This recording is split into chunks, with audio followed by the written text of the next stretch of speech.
আজকের পর্বে স্বাগত। আমাদের কাছে এমন কিছু সূত্র এসেছে যেখানে ঠিক কোনো ঘটনার বিশ্লেষণ নয়, বরং একটা সম্পূর্ণ কাহিনী বলা হয়েছে। হ্যাঁ, তাই আজ আমরা কোনো বিশ্লেষণ করছি না, শুধু সূত্র থেকে পাওয়া একটা গল্প, একটা পূর্ণাঙ্গ কাহিনী যেমনটা পেয়েছি সেটাই তুলে ধরব। ঠিক, এই আখ্যানটা মানে সময়, স্মৃতি আর ব্যক্তিগত অভিজ্ঞতার একটা মিশেল বলা যেতে পারে। যার পটভূমি একটা নির্দিষ্ট ভৌগোলিক এলাকা আর একটা ঐতিহাসিক সময়। তো আমরা চেষ্টা করব সেই গল্পটা আপনাদের কাছে পৌঁছে দিতে, ঠিক যেভাবে সেটা লেখা হয়েছে বা বলা হয়েছে।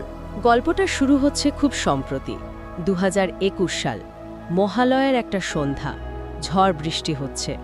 কিন্তু এর শিকড়টা সেটা অনেক গভীরে, সেই 1971 সাল, অস্থির একটা সময়। হ্যাঁ, তো চলুন এই বেশ দীর্ঘ কাহিনীটা শোনা যাক। গল্পের কেন্দ্রে আছেন চণ্ডীবাবু, বয়স প্রায় 70। ওর স্ত্রী মানে স্বর্গীয় স্ত্রী দুর্গামণি, তার নামেই চণ্ডীগড় এস্টেট। পরিবারে আছেন ছেলে অম্বিকাচরণ, সবাই অম্বিকা বলে ডাকে, বড় বৌমা ভবানী আর নাতনি গৌরী। চণ্ডীবাবুর এক